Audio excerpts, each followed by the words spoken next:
There is a popular rosary not far from Paris. Among numerous flowers and sweet scents, you can see a rose, the variety of which was bred by the famous Ukrainian entrepreneur and philanthropist Mykhailo Tereshchenko, especially for his beloved lady. The motto of his family emblem was "The will to benefit society." For this, members of his large family were respected not only in the Russian Empire, which included Ukraine, but also far beyond its borders. Sugar manufacturers, collectors, and politicians were the richest people in Europe in the mid to late 19th century, and there were also patrons and benefactors.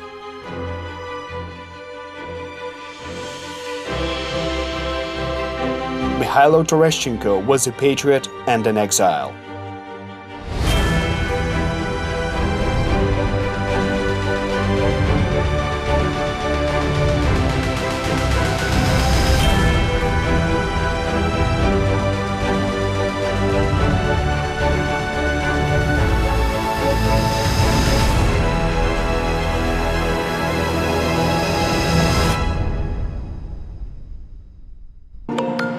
The glorious path of the Tereshchenko family began after land reform in the Russian Empire.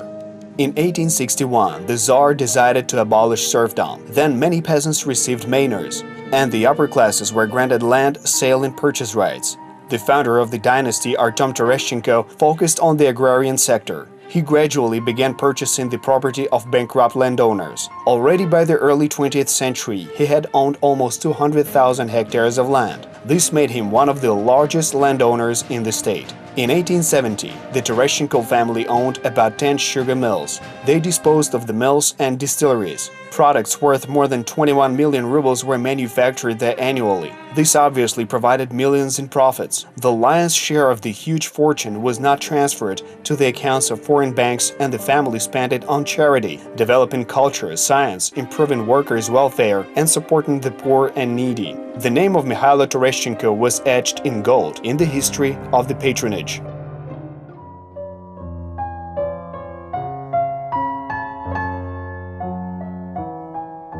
Mykhailo Tereshchenko was born on March 30, 1886 in Kiev. His father Ivan was a respected person, an entrepreneur, and a philanthropist. His mother Yelizaveta Saranchova was the daughter of Lieutenant General of the Russian Army. The boy was educated by his father. Mykhailo was a gifted child. He not only acquired new knowledge easily, but continuously sought after it. His family called him a child prodigy, and not without reason. Already in his early childhood, Mykhailo was fluent in French, English, German, and understood Old Greek and Latin. All his life he was interested in philology. As a result, he spoke 13 languages fluently. He played the piano so well that the famous pianist Walter Gizekine, when he heard Tereshchenko playing Schubert's great sonata, wondered how did it happen that he had never heard of him and his talent prior to that. The pianist added that perhaps Mykhailo rarely gave concerts in Europe, which was the reason very few people knew about this musical wunderkind. My childhood was rich in invigorating a sense of security. Being a child of parents united by the greatest love, I always received the tender, loving care of my family. This protective cover helped me to grow up, to build my character, and to gain comprehensive knowledge. In a word, this helped me find my path in life, albeit not knowing what extraordinary fate awaited me. This is the well-known yellow building of the Taras Shevchenko Kyiv National University. At the beginning of the 19th century, it housed the first Kyiv gymnasium. At various times, among its graduates were the political and cultural figure Alexander Shulgin, archaeologist and local historian Serhiy Hamchenko, geographer and teacher Leonty Sinitsky, poets Mykola Zerov and Yuri Klan, writers Mikhail Bulgakov, Konstantin Paustovsky. Mykhailo Tereshchenko also studied here. But this prodigy was not enough. He began to study economics in Leipzig and then law at the Moscow University. There he could work at the Department of Roman and Civil Law for a number of years. However, he left the position with other liberal teachers in protest against dismissal of the rector.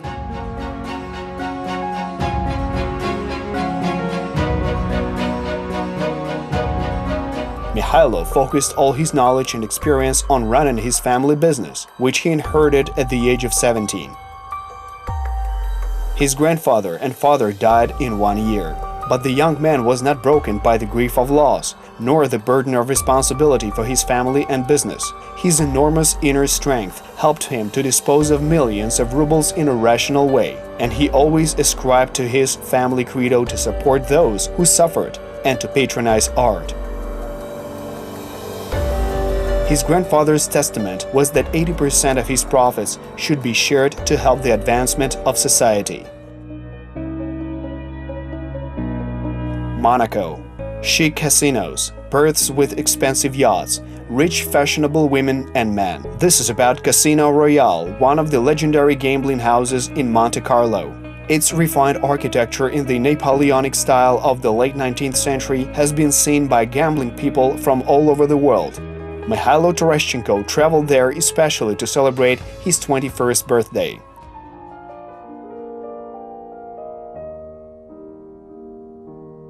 Finally, I could play with my own money, and how tempting it was to feel the size of my huge fortune that was now in my hands. I gambled all night, betting mostly on my mother's and grandmother's birth dates, which would always bring me luck. At the end of the night, I could enjoy the victory, forcing the best Monte Carlo casino to cover the main roulette table with black cloth and declare that the casino funds were exhausted and did not allow this young man, whose funds and will to win seemed inexhaustible, to continue betting. Despite spending a merry life, Mykhailo was involved in his business. He developed spiritually and was a very literate young man. He was very sociable. He was a fan of theater and music. He was interested in painting, history. He was fond of the poetry by Pushkin and Lermontov. The day is wonderful, the hour is blissful, spring is gentle. A precious finger ring knocked on the window. There's a sweet scent of roses growing over a fragrant valley. Nightingale in love brought happiness to you. Alexander Blok wrote these lines of the poem The Rose and the Cross thanks to his friendship with Mykhailo. In his diary, the poet wrote about Tereshchenko. He is kind and good, and every time I like him more and more. The Petro-Tchaikovsky National Music Academy of Ukraine, one of Kyiv's most famous landmarks, is the alma mater of many outstanding musicians. Pianist Vladimir Horovets, composers Ivan Karabits, Boris Latoshinsky, Yevhen Stankovich, and others graduated from this academy.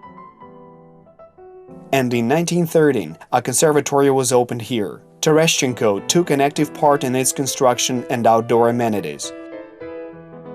He invested in the project over 50,000 rubles. That year was the pinnacle of his achievements. He became an owner of major real estate, factories, lands, mansions, not only in his homeland, but also abroad. And as always, he continued giving charity donations.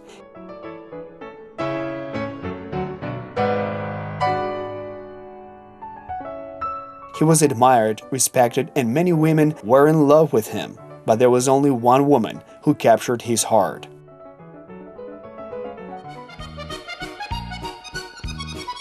Paris. The world-famous Palais Garnier. It is the place not only for lovers of world classical art. This square for centuries is the place where people fall in love with each other.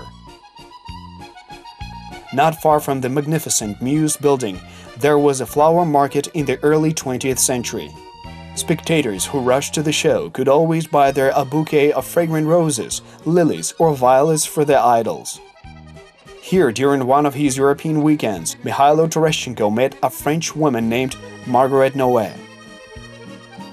A chance meeting among the flower rows turned into extraordinary passionate love. A very generous young man showered his lady love with gifts. Over the years, they became more refined. Soon, the young millionaire presented a magnificent blue diamond to his Margot. After cutting the stone, it weighed 42.92 carats and had the shape of a pear. In the summer of 1913, I was heading for my yacht, which was waiting for me in the North Sea, and on my way I stopped in Antwerp. I informed numerous dealers who had offices in this city that I was looking for the most beautiful gem to buy. It was not found right away.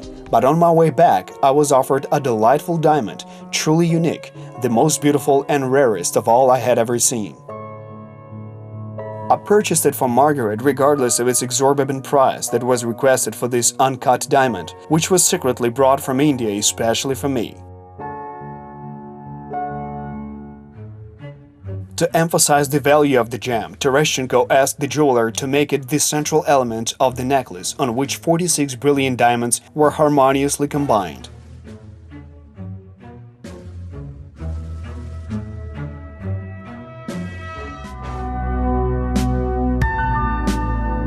The summer of 1913 was ending. I turned 27 years old. The wheel of fortune brought me to the heights of wealth, power, and happiness. I was the head of the largest industrial empire of Russia at that time.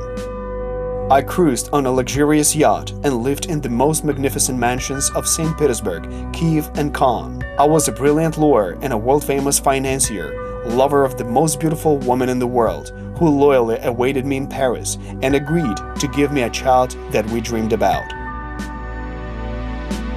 It seemed that nothing could darken my absolute happiness. The acquisition of the finest blue diamond in the world was a peculiar crown of my achievements, and for me, a confirmation that I would not be denied anything more.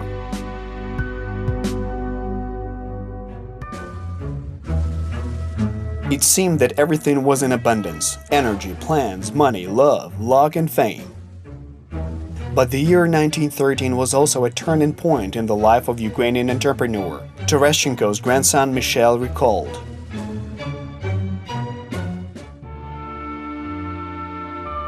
After my grandfather had acquired that unique blue diamond, a curse seemed to be laid on him. Happiness and prosperity were replaced by grief and poverty. The beautiful diamond was secretly brought from India. Most likely, this jewel served as a ritual decoration of the Hindu deity Rama. Maybe Tereshchenko's blue diamond, like the fatal hope diamond that brings misfortune to its owners, also had a destructive power. In any case, since autumn of 1913, when the gem became our family property, the wheel of my grandfather's fortune began to turn in the opposite direction.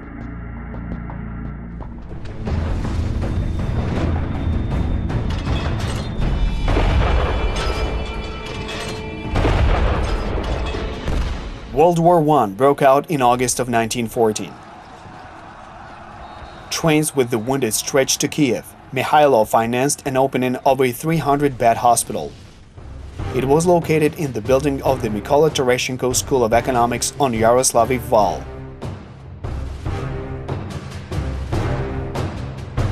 In order to relieve the suffering of our poor soldiers, I led the Red Cross mission on the southwestern fronts and often visited the front line, including the Galician front. There I tried to organize aid that was so necessary for those soldiers engaged in heavy battles. Of course, I sent a part of my huge fortune to the state as loans to help my country wage war. By the beginning of 1917, Russia had reached a political dead end. Tsar Nicholas II did not control the forces or the state. Leader of the most oppositional party of the Octobrists to the Tsar in the Duma, Alexander Guchkov, led the conspiracy against the autocrat. The party tried to establish a constitutional monarchy similar to that of Great Britain. Tereshchenko also joined the opposition. I left for Kiev, where I faced panic provoked by the situation at the front line. My function as a representative from Ukraine in the Military-Industrial Committee acquired a new meaning. It was necessary to restructure all the factories to provide better supply and military hardware for our forces. I put all my energy into this, and I also tried to be the best MP of the State Duma. I began to finance many projects, the need for which was dictated by the wartime economy.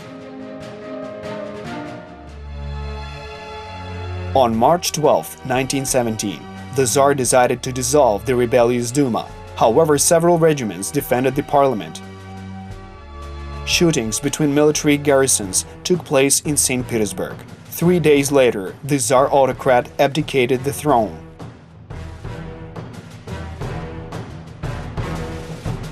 Tereshchenko offered to enter the provisional government. Mikhailo's grandson, Mikhailo Tereshchenko, recalled. He began to engage in politics to change the situation in Russia, and therefore in Ukraine, to defend human values and to implement liberal and humane ideas, which Ukraine is discovering today. Mykhailo was led by such sentiments when he became minister.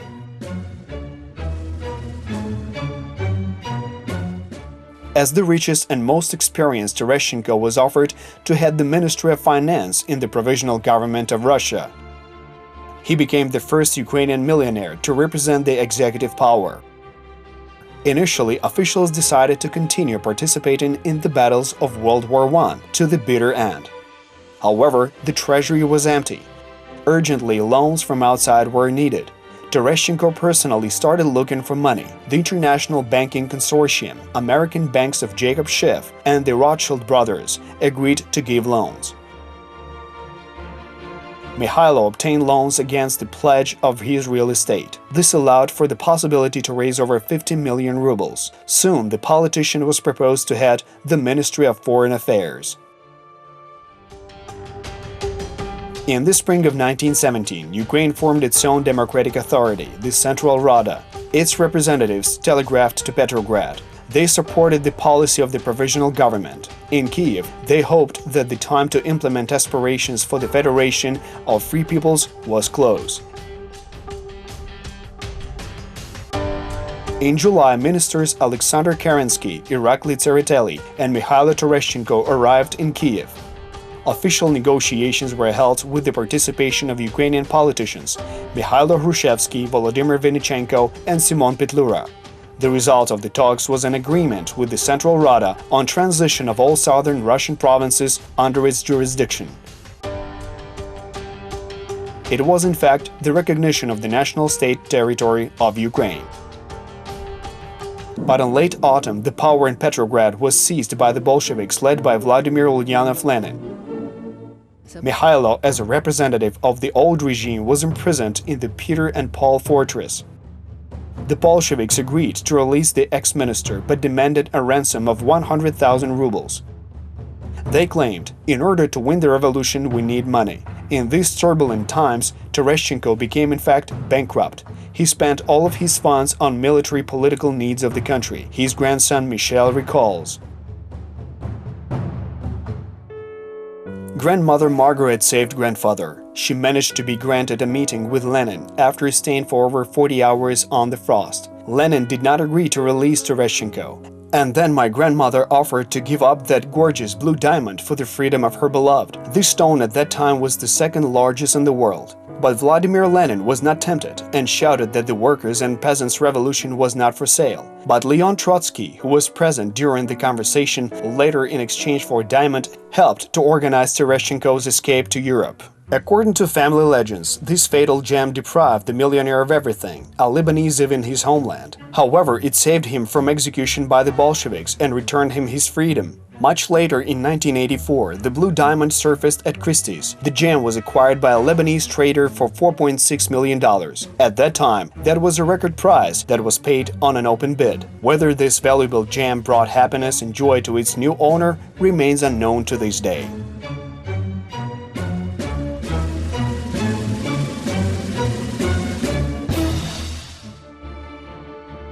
Tereshchenko started his life from scratch. Almost all his relatives left Russia when it collapsed. Mikhailo's second cousin, Andrei Muravyev-Apostol, settled in Switzerland. He told, "I remember Mykhailo after he left his homeland. He came to us without a penny in his pocket, so to speak. But after a few years he made a fortune. He was an extremely talented man with very strong business acumen."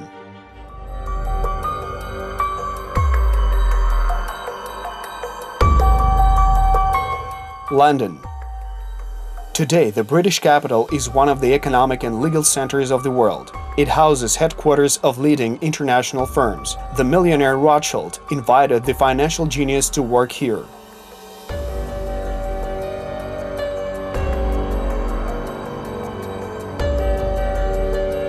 Mykhailo was assigned the management of the bank. He was also hired by European financial institutions, where he, as minister of the provisional government, took out a loan for the army. However, the debt was not forgotten.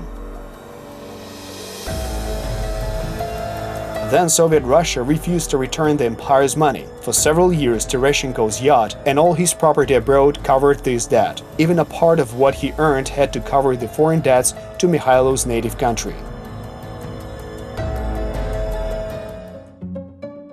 Grandfather loved life in order to give up. He began working with Swedish and Norwegian financiers. During the global depression of the early 1930s, the 44-year-old Ukrainian stood on his own 2 feet. He successfully collaborated with Italian and Austrian banks, including the Vienna Rothschild Bank, by helping them to stay afloat. He was considered in those years a true financial genius.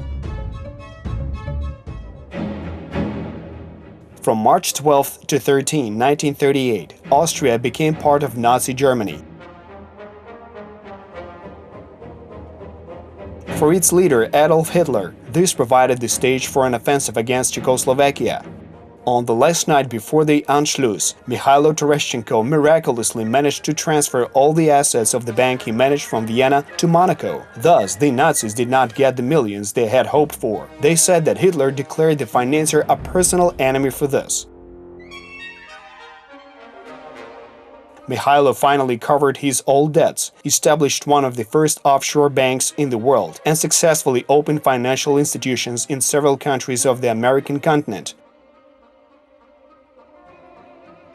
that were distant from the World War II battles. Nazi leader Adolf Hitler called avant-garde works degenerative. In his book Mein Kampf, he wrote that this art was dangerous for the Aryan race. Many paintings and many art creators were destroyed in Germany during the reign of the despotic and evil chancellor. Mykhailo Tereshchenko continued following his family precepts. He decided to help persecuted creators. In the territories occupied by Hitler's troops, they were faced with death. During World War II, Mykhailo organized the transfer of scientists, artists, and creators through Monaco to London.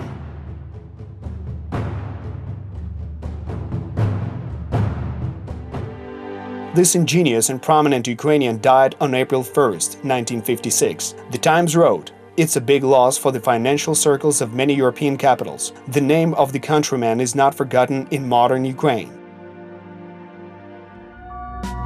Buildings constructed at his expense cherish the patron's memory. Among them are unique Kiev buildings, today's National Transport University, the Kiev National Ivan Karpenko-Kary University, the National Art Museum, the Hospital Ohmad-Dit. Also, Kiev museums in many respects are due to the unique collections of the glorious and renowned Tereshchenko dynasty.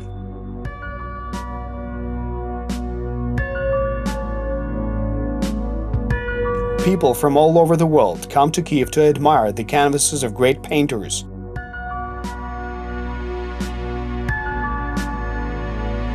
So it can be said without a doubt that the great Ukrainian Mykhailo Tereshchenko, entrepreneur and philanthropist, did not live his life in vain.